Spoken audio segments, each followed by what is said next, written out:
I don't know about y'all, but I'm liking Miss Stacey girl. She coming in with a big old splash on my I know how to host the show and still want to. I said, I know that's my get right, girl. Okay. I'm liking Miss Stacey. Now, Miss Stacey girl, I like you, but that man, we gonna get into it, girl.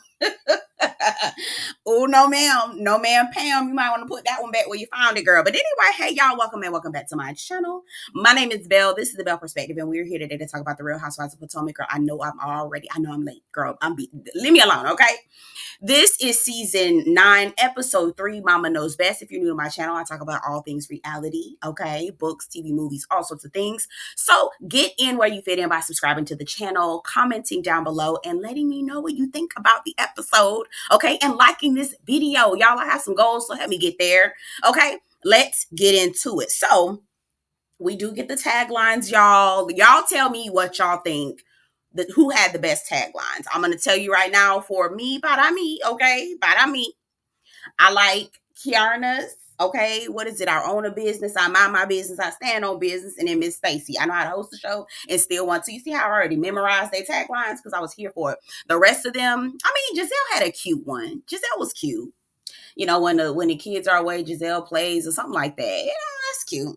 Okay, whatever. Mia's girl, I'm gonna get into that too. Karen, girl, I'm tired of you talking about this fence, girl. The fence you ran into, girl. Karen. We're gonna have to talk about it, and not heavy handed on Karen because I like her, but girl, okay. Anyway, the other taglines was just. Anyway, y'all tell me what y'all think about the taglines. Okay, so let's get into it. We picking up where we left off, and Giselle is calling security on the people, and they're like, "Oh my God, girl, Ashley, did you not tell us to come here at 8 o'clock?" She was like, "Yes." Okay, so it's 8:04. She was like, "Yeah, we told you to be here at 8, but it's 8:04, so you didn't get here on time." I said, "Are you y'all are the event is not going to end until 9 o'clock?" Here's the thing. Giselle is right about feeling the way that she does, but she's directing her anger towards the wrong person, wrong people. Now, when she does come to realize that, you've already done the damage. And that's the problem with Giselle. She don't think things through. She automatically takes out her anger on whoever is available, whoever is around. And it may not even be about that person, right? But the damage is already done. And then did y'all see how Giselle's trying to do that cleanup? But we're gonna get all into it, girl. But that's my problem with you, Giselle. You have an issue. You got issues internally, right? And then your anger spills out on everybody. You don't really think about that. You know, you're just gonna, oh, I'm angry because this happened, and whoever is in front of me is just gonna get my anger. It's like, well, that person ain't had nothing to do with it. Anyway, so and we too grown to be still doing that type of stuff. Now it happens every once in a while, but girl, you too grown to be taking your anger out on the people who don't have nothing to do with that. Okay, so let's move on. Anyway, so they leave. Jazzy is still standing there arguing with Ashley, which let me tell you something. Ashley is, I do not like this girl. I do not like Ashley at all. I think she throws the rock high her hand. She do all kinds of foolishness. And I think it was episode 1 where I realized that Ashley gives me Doja Cat energy. Now, I love Doja Cat music, but I do not like Doja Cat as a person. Well, because I don't know that girl, so let me not say that. But her energy is just off and weird to me. And that's who Ashley reminds me of, Doja Cat. And it's just like, ugh, girl, go sit down, okay? Anyway, so Jazzy's still arguing with Ashley, but Stacey and Mia walk out and like, girl, we're not going to be disrespected, and I'm with you, okay? I've never been disrespected like this in my entire life. Now, Mia went to talking, and I just couldn't help but shade her. She was like, I don't do tasteless. I don't do classless. I was like, Mia, we haven't gotten to your story. We haven't gotten to your storyline just quite yet. So hold your horses on talking about tasteless and classless, because it's foolishness that you're doing with these kids. Okay, now wait, don't be too hasty, love. Don't be too hasty with your words, okay? Anyway, so they get into the Sprinter van. Jazzy finally gets in, and girl, they have the nerve. Giselle has the nerve to be like, oh, if they want to help and they want to support, then they can donate money because we need to get to our $15,000 goal. Giselle tells Ashley to go get them the QR code so that they can go and donate. I said, girl, let me tell you something. That would have been liable to get your ass monkey stomped, girl. Don't you come over here, kick us out of the damn thing, and then ask us for money. Girl, oh no. And so Ashley goes, because Ashley don't give a damn, right? She likes to be just the chaos agent, right? Sowing chaos and confusion wherever she can, as long as you don't bring it to her doorstep. She don't give a damn, right? So she goes over there to the Sprinter van, trying to get them the QR code so that they can donate money to the event. And Jackson was like, hell no, nah, close the door. The door is closed, okay? Hits Ashley's arm. She was like, ow, that hurt. Girl, please, okay? Girl, bye, whatever. So they're going back and forth. And she's like, I can't believe you would do that. And girl, don't come over here. All right, you kicked us out. Go on, bye, okay? And so they get in the Sprinter and they leave. And girl, when I tell you, Mia was going off about I kikied for a good 5-10 minutes. Mia was like, see, oh, she always wants somebody to support her old tacky shit. Her and that Willy Wonka furniture. Girl, when she said that shit, let me tell you how I kiki. Giselle, tacky girl. Both Ashley and Giselle, tacky as hell to me. So damn tacky. So when Mia said that, I was like, yes, people actually think she tacky for real. Like, so damn tacky. Anyway, okay, so let's move on. Now, Stacey hosts Ashley and Jazzy at the house, right? And Karen gets there too, but she gets there a little bit later. So Jazzy gets there first, and they're kind of, talking. Ashley gets there. Now, as soon as Ashley gets in the door, Jazzy's like, who is that? She hears this Ashley voice. She gets to roll in her eyes. I said, I know, listen. Now I'm glad that I know that it's not just me who don't like it. Like, girl, Ashley, you a problem, okay? Anyway, so they come in and they're talking about the night. Last night was interesting. She was like, yeah, last night for G&A was good. I said, girl, what? Ashley, Stacey, Ashley ain't your friend. I told you this in episode 1. You don't know this, but I'm telling you right now, love, and I'm going to give you some warnings. This review, love, I hope you listen. Ashley ain't your friend, and that man ain't your friend neither. Okay? He ain't your friend. Okay? So they're like, yeah, well, okay, I guess gangsters and alcohol had a good time or whatever, but girl, y'all was acting. She's like, that's what y'all call us? Yeah, y'all was telling us to get out and all this other stuff. How the hell do you do that at a place of business, at a fundraiser? What? Girl, I'm more, you kick me out and then you ask me for my money? Girl. And then Ashley was like, oh no, it was Jazzy who apologized. She apologizes to Ashley. I'm sorry for closing the Sprinter van on your arm. She was like, thank you, because I woke up and my arm was sore. She was like, no, it is not, because I actually just reenacted to make sure it didn't hurt you. And it didn't. It closes very softly. She was like, well, you wouldn't have known that if you, I was like, girl, see how you, see, Ashley, I don't like her. So they get to arguing back and forth and back. And that's when Karen comes in. And Karen's trying to act like, are y'all gonna work it out? I like Karen, and I'm okay with Karen being the voice of reason, but I also need Karen to be the voice of reason in her own mess. Don't come up here and be trying to act like you're the voice of reason and the wise owl, and your behind is over here deflecting and carrying on with this DUI. I don't like that. I'm really not liking it. You dodging every question. You dodging accountability. And I understand it's a legal case, but girl, what exactly are you trying to get off? Girl, the people, well, let me be quiet. I don't know. Okay. I wasn't down there. I don't know. But girl, this not your first one. Okay. So anyway, Karen gets there and oh, Lord have mercy. They get to getting into it. Okay. So they, Karen says, you know what, Ashley, you were being really shady, okay? You were being shady at my birthday, right? And you brought me these Uber cards, and I know you was being shady when you did that. And she was like, you were wrong. And Ashley's telling Karen, no, Karen, you were wrong for what you did last night, okay? You knew exactly what you was doing, and it's not right, okay? And I think both of them are correct, right? Karen is wrong, but Ashley, you are wrong as well, per usual, right? Karen was like, that was an inquisition. I answered all your questions. And Ashley was like, well, lady, you didn't even know the name of the award. You didn't even know what you was getting awarded for when I asked you. She was like, no, I asked all your questions. I did what I was supposed to do, okay? Right? And so she was like, I should have gave you back those Uber cards so you can go ahead and get that bunion off your feet. Now, I don't know why in the hell I don't know why in the hell this tickled me so. Stacey in the confessional talking about Ashley is a beautiful woman from top to ankle. I said, I know that's right. Now, Ashley, here's where you're wrong for me, girl. You done put your nasty feet with your shoes on top of this lady counter. Baby, she would have had to go. No, ma'am. You got to get up out of here. You kicking somebody out of an event. I'm kicking your ass up out of my goddamn house. No, you didn't put your rusty, dusty, crusty ass feet on my damn, with your shoes on my good countertops, my granite. No, ma'am. You got to get up out of here, girl. You ain't got no home training, girl. I don't know who the hell raised your ass, girl. Sheila, come get this girl. Come get her. Okay. Anyway, so when I tell you Karen got with Ashley, she said, I know you're not talking about me, deflecting and all this other stuff. No, ma'am. No, ma'am. When Michael was going around pinching butts and everything, I said, uh, oh, we taking it there. Oh, we taking it there today, huh? We taking it there. And I'm not mad at it. I'm not mad at it. Whack her again, Karen. Honestly, whack each other. Quiet as it's kept. I'm here. I'm here for it. I'm not mad at it, okay? And girl, that's when Ashley loses it. You going to jail, Karen. You know, you the one that put people's lives at risk. Karen was like, I put my life was at risk. She was like, yeah, you could have put other people's lives at risk too, and you going to jail. I said, oh God. Baby, when I tell you they not holding punches, they are not holding punches, and I'm here for it.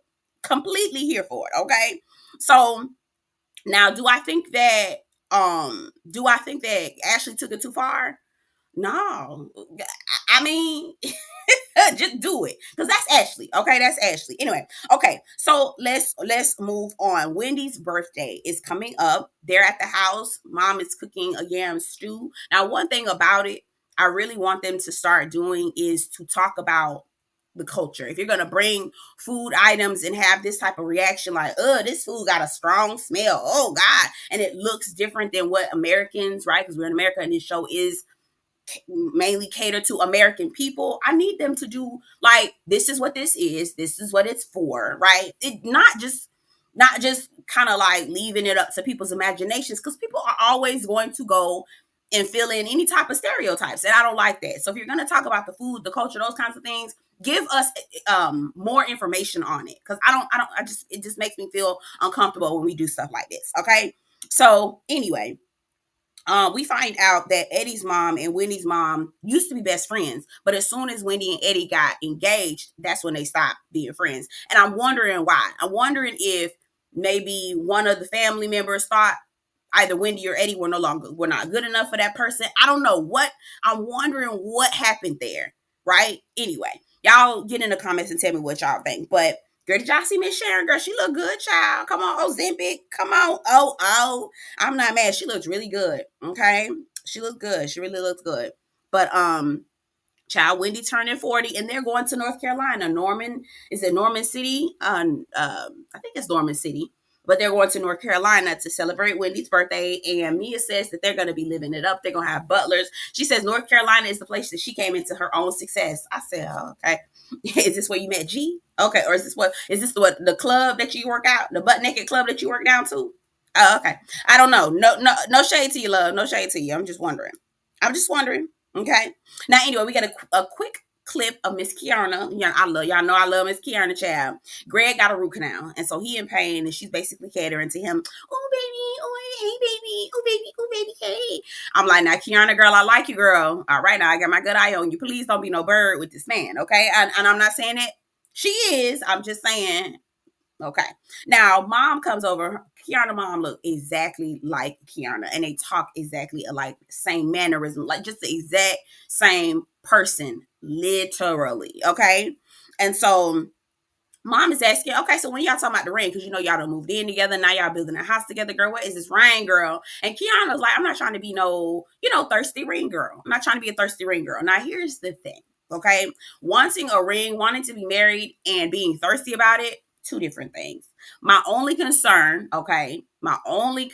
is that the scales are tilted more so in his favor. He got a house, and he got all this. You basically living in, taking care of him, doing all the things for him. And you know what? I don't know. I just want to make sure that Keiarna is getting something out of this as well. I can't say that she is not. Only she knows whether she is or not. I just want to make sure that she is looking right and making sure that the scales are not completely tilted in his favor. That's all I'm thinking. Okay. Now she says that Greg has three daughters. She met his three daughters. She is the only woman that Greg has introduced her daughters to, his daughters too, after the divorce. So, child, okay, okay. So anyway, but we love Keiarna. I believe that she can, make some real decisions. Okay. And just make sure the balances ain't out of whack there. Okay. Now we do get a cool scene with Giselle and the daughters. The twins are going to prom. So cute. Oh my God. They're so, oh Lord, they're grown. They not grown, but they're blossoming, beautiful young ladies. Oh my God, she's missing her dad. Giselle's missing her dad because he would have been there to help the girls get ready for prom. Cal is there doing their hair. Jamal stops by, of course. She to my son, "Well, you stay Gucci down, so I see you down, Gucci down to the socks." I was like, I don't know, something about with the way she said that. Giselle, are you still? Do you still like him, girl? Why? Anyway, I don't know. Anyway, so they're talking about curfews and when you're gonna be home and all this other stuff. Is Jamal still gonna be able to make it back to church and still be, make it back to Atlanta in time to be there for church tomorrow? And Giselle was like, "You really gonna be able to make it to church?" And he was like, "Yeah, I'm gonna get there." And the way it was just like open and shut, I didn't like that. But that's y'all picked up on that something. I said, okay. Now in the confessional, the producers asked Giselle, that word on the curb is that Jamal got a girlfriend. Girl, he got a whole fiance who looked just like Giselle. Cried as it's kept, okay? Look just like Giselle.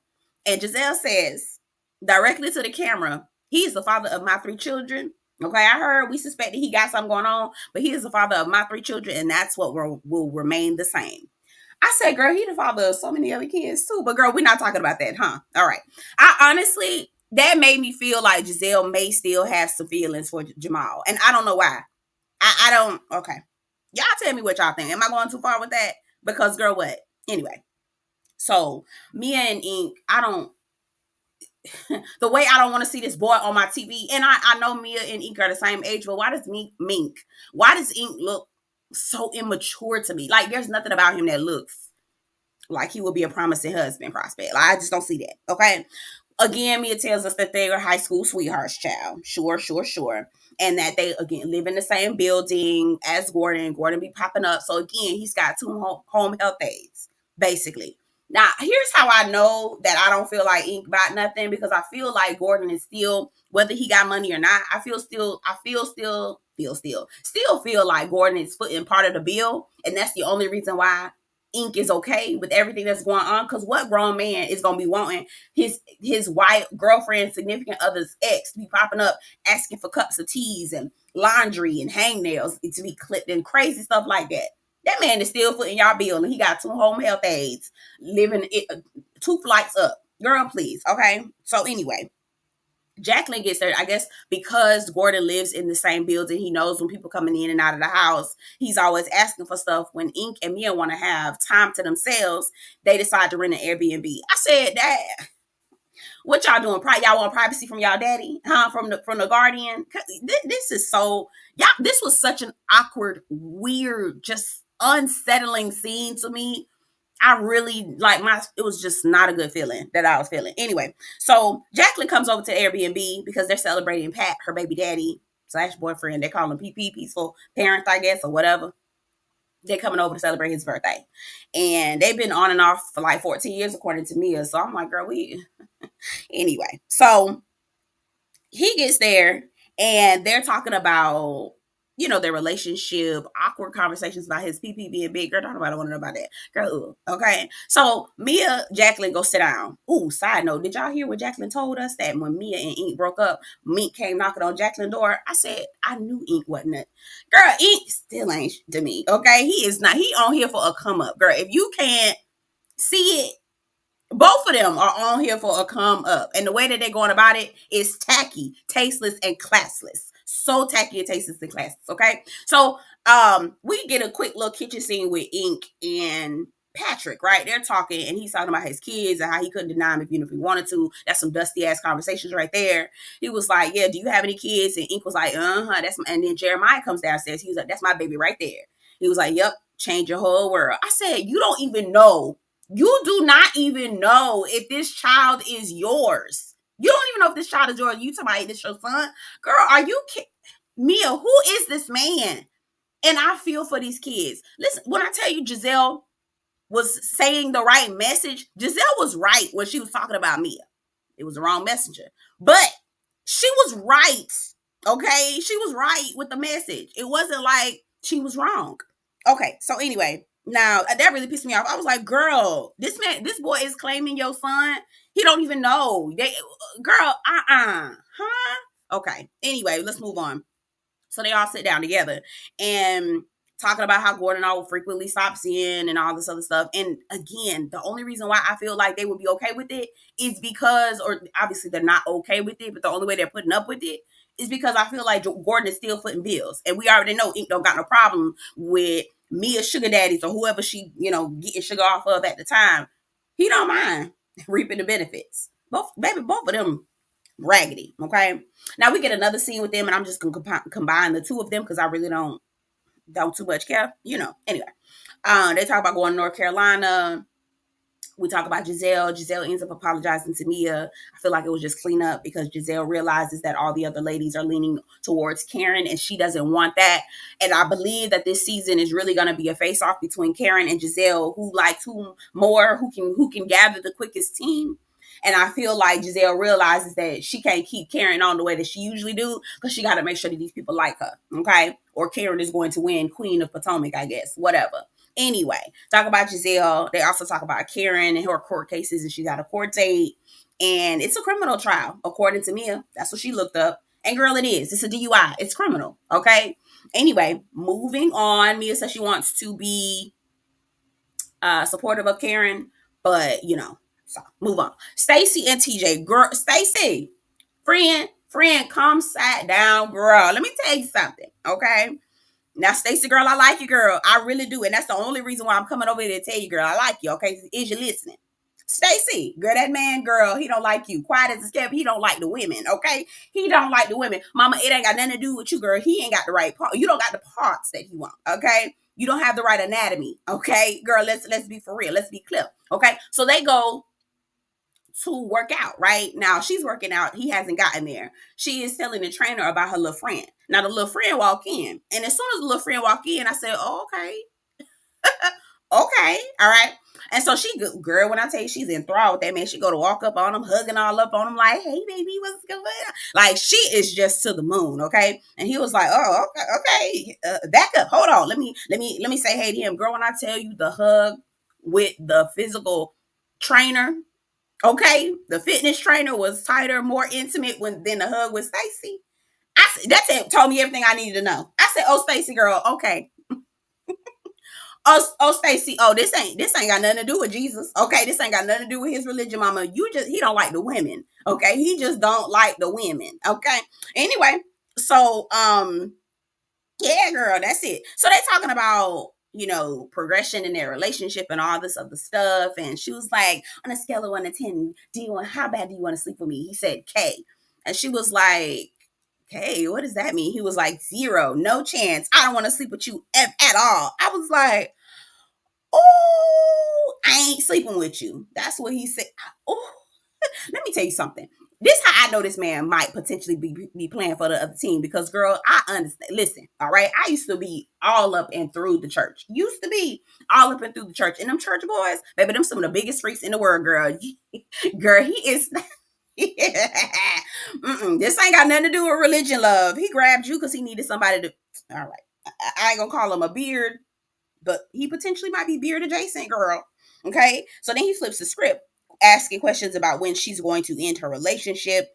There's a process. We got to do things the right way. Sir, you're already in a relationship with her. Y'all already together. If you really wanted to do things the right way, you would have just waited until she got divorced. See, it's not making no sense. He wants it all his way and none of your way. I just want to make sure that these women are checking the scales, okay? And if the scales are tilted too far towards him, then it's not a good mix. It's not a good balance. It's not. Okay? But he told me he want to do things the right way. I said, the right thing to do would just tell that girl that you're gay. Okay? Tell that girl that you like the men and you don't like the women. That's all you got to do. All right? Now, anyway, here goes Giselle and her cleanup campaign. And she was like, I realize these girls are going to be basically Karen has them wrapped around her finger, and I need to, come in and talk to them, sans Karen and all this other stuff. I say, girl, now you just realize that all the girls are gonna be on Karen's side, and don't nobody fuck with you like that, and you need people on your team. So this is the cleanup campaign, okay? And so Ashley wins. Wendy, Jazzy, Stacey get together with Giselle. And Jazzy is like, okay, girl, this is a very different side of you. Giselle, you're welcoming, hugging me, all this other stuff after you just kicked me out your goddamn party. Okay? Jill was like, and was. I said, girl, that's not even you couldn't even apologize. You couldn't even admit to being rude, right? I said, girl, give it up, girl. Give it up. Give it up. All right? And so Giselle halfway apologized. You know why? I'm giving you my apologies for that. Girl, please. Whatever. Wendy gets there, lady in red, looking good. Wendy can dress now. Wendy can't she can put a little clothes on her back. Child, she look good. Child, I ain't gonna hold you. So they talk about, I think it was Jazzy that tells Wendy that Giselle apologized. Wendy's shocked. She's like, I cannot believe Giselle Bryant apologized. Girl, shook it. Okay, I'm shook it. Now she said, okay, so now this is Giselle talking. Now, okay, so Stacey, let me get to know you, right? You got 2 kids. She was like, I do not have 2 kids. I said, Giselle, you do not even know this lady. You just trying to get to know her so that she can be on your side. That's it. That's all. Very clear. Anyway, all right, so Stacey tells us her story. I have my daughter and I'm going through a separation. And Giselle was like, do you feel relieved? This is a good thing. Are you sad about it? Stacey was like, I'm never going to feel happy about a divorce, right? And Ashley was like, yeah, she all right. She got a little friend. When I tell you the way Stacey was like, Ashley, don't put my business out there. I said, girl, now listen, I told you on episode 1 that Ashley was nobody that you need to be curling up and cuddling up to, because that bitch, that heifer was gonna be telling all your goddamn business. I told you that. You ain't listen to me. Okay? Do you believe me now? Do you believe me now, Miss Stacey? Because girls, Ashley ain't shit. Okay? Put your business. I didn't know that it was anything to be, keeping to the chest like that. Child, I like Stacey, and the way she wrapped up Ashley so curtly and politely, I loved it. Come on now. Put that lady, it's not your story to tell, Ashley. Yes, you may know it, but it ain't your story to tell. Okay? Anyway, so the girls are headed to North Carolina, and Stacey is taking a car because she's honoring a family member that passed away in an aviation accident. So, and we find out that it's May, which makes sense as to why they're dressed the way they do. Because I'm like, when was this done, baby? It's getting cold now. Anyway, so it was something else I wanted to say about Stacey. I can't think of it. I'm trying to read my notes. I don't see it though. Anyway, they're all at the airport getting ready to go. They they show us like them in the airport and all the stuff. They show them in the plane, all that stuff. They land in the cars, headed to the hotel or Airbnb. And we get a shot of Mia and Karen. Mia's asking Karen how she's doing. Karen gives us the usual song and dance. Mia was like, listen, hey, I hear you, but this is all on the internet, okay? You're going to have to confess. You're going to have to start talking about it at some point, okay? And Mia in the confessional is like, listen, I hear Karen. I'm trying to be there for her. I want to be her friend. I want to support her. I'm not trying to judge her, but she got to admit that she was wrong in some instances. Partially, I understand because it is a criminal case. The other part is, Mia is right. Like, girl, you can't sit up here and deflect and dodge when you literally were driving under the influence, right? Or this is what the people said you was doing, okay? Anyway, it's Giselle and Wendy in the same car and they're talking. Giselle tells us that she is enjoying Wendy. Wendy says that she is going to take it a day at a time. I said, I know that's right. We're not about to be bickering back and forth and carrying on because I'm trying to get this check and I'm not mad at that. Not at all. Not for a split second, okay? We're taking baby steps and I'm also trying to get these checks, okay? Jazzy talks about her man. He's never had a serious relationship, never been married. Has children though. Girl, Jazzy, your man sounds like a gem. A rare, precious gem, girl. Good luck with that one. And not children. So he's done it multiple times. Okay. Good luck with that one, girl. Good luck with that one, girl. Okay. Anyway, that is all I have, girl. It's looking good. I'm really enjoying the show. Sans Robin, sans Candace. I know some of the girls are not. We want Candace, but Quad hasn't kept. I don't miss them. They gone. Bye.